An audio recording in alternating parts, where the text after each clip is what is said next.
In a quiet village tucked between distant hills, there stood an old, crumbling school. It wasn't fancy. No smart boards, no shiny desks, just dusty chalk, wooden benches, and a teacher whose presence could silence a room. His name was Srimant Babu. He was nearly 70, yet his eyes still burned with a passion that time couldn't dim. For decades, he had taught generations with a devotion that didn't fade, even as the wrinkles on his face deepened. To him, teaching wasn't just a job, it was his life's mission. Among his many students, 2 boys stood out. The first was Robbie, a bright student from a modest middle-class family.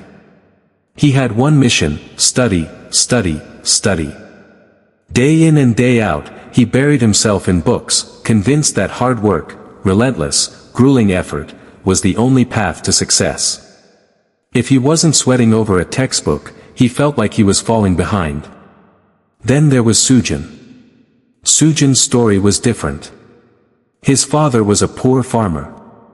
Each day, Sujin worked in the fields before even opening a book.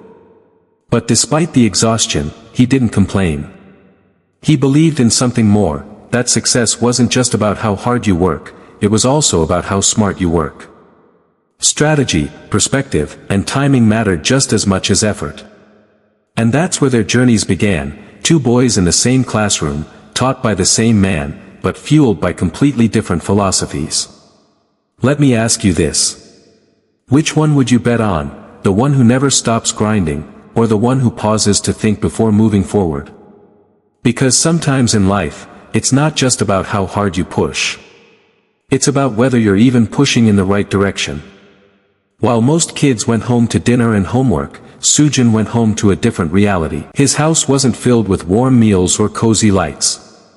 It was a small, dim hut lit only by the flicker of a kerosene lamp.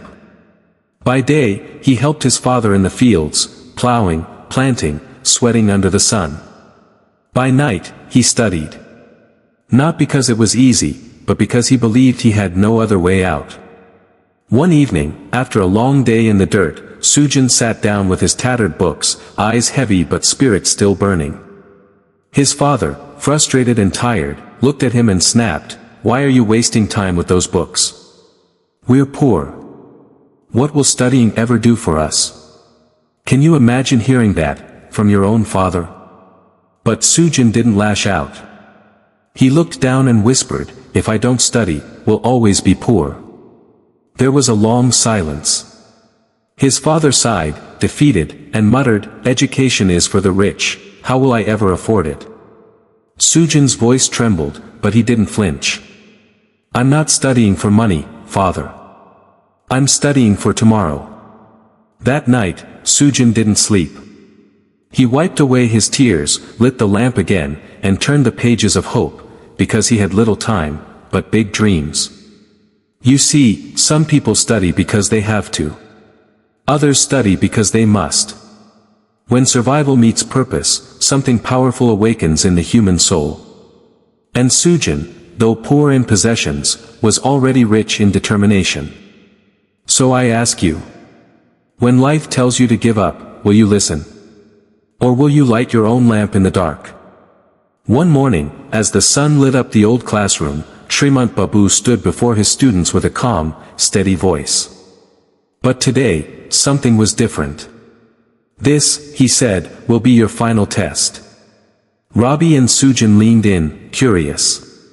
"Climb to the top of the mountain beyond the village," he continued, "and bring back a special flower that blooms only at its peak. Whoever returns first, will be the winner." The task sounded simple.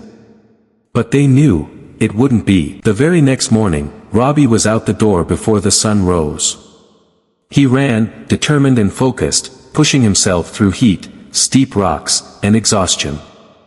Every drop of sweat was proof of his effort. Every step, a battle against his body. To him, success meant enduring the pain. But Sujin? He paused.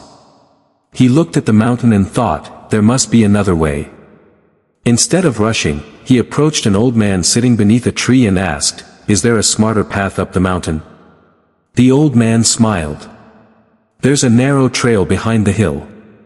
It's longer, but gentler. Sujin nodded, saved his strength, and chose strategy over speed. Step by step, he moved with purpose, not panic. Meanwhile, Robbie was climbing, slipping, gasping for breath, but he never stopped. Finally, after hours of struggle, Robbie reached the summit, only to see Sujin already on his way down, holding the flower in his hand. Robbie was stunned. How could this happen? He had worked so hard. Pushed so relentlessly. But here's the thing. Hard work is powerful, but direction matters more. Because if you're climbing the wrong side of the mountain, no amount of sweat will get you there first. Robbie stood frozen. The flower he held felt heavier now, not because of its weight, but because of what it represented. He had given everything. His muscles ached, his clothes were drenched, and his heart was pounding. And yet, he wasn't the first. Sujin stood beside him, calm but humble, holding the same flower. The teacher looked at both of them with eyes full of wisdom, and a quiet smile formed on his face. Robbie, he said, you worked very hard, and I admire that. But you believe that the more you suffer, the more you deserve success. That's not always true. Robbie's eyes began to well with tears. Pain does not guarantee victory. Effort matters, yes. But so does clarity. You didn't stop to think if there was a better way, you just kept pushing. Then he turned to Sujin. And you, Sujin, you used your intelligence. You asked questions. You found a path that was smarter. But remember this, smart work without effort is just laziness in disguise. You must never seek shortcuts without sacrifice. Both boys nodded, their hearts heavy, but enlightened. Robbie whispered, I understand now, Guruji. Hard work must be guided by the right strategy. Sujin added, and strategy must always be backed by real effort. The teacher placed a hand on each of their heads. This lesson, he said, will guide you for the rest of your lives. The world rewards those who work not just hard, but wise. But know this too, intelligence alone will never bring lasting success without the fire of persistence. In that moment, something changed. The competition ended, but their transformation had just begun. Because sometimes, the most powerful lessons aren't found in books, but in the way we choose to climb our mountains. Years passed. Seasons changed. And the little village, once filled with dust and dreams, slowly faded into memory. But two names would be remembered forever, Robbie and Sujin. Robbie, the boy who once believed effort alone could move mountains, became a brilliant scientist. He learned to channel his work ethic through thoughtful strategies. He no longer just climbed, he calculated. And in doing so, he discovered breakthroughs that changed lives. Sujin, the boy who once studied by a kerosene lamp, rose to become a successful entrepreneur. He used his intelligence to build businesses that not only earned money, but lifted communities. But he never forgot his roots. Every achievement was grounded in the hard lessons learned in the field and the classroom. One day, both men returned to the village.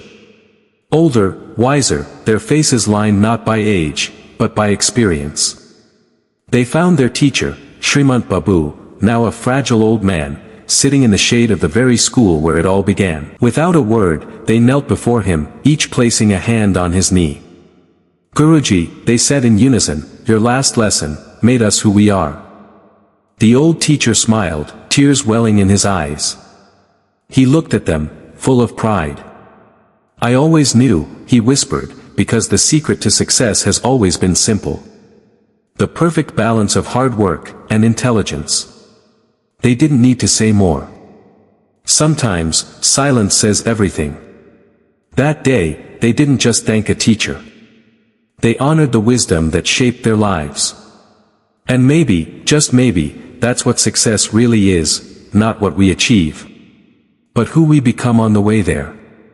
So now I ask you, are you climbing your own mountain with only effort, or are you also choosing your path with wisdom?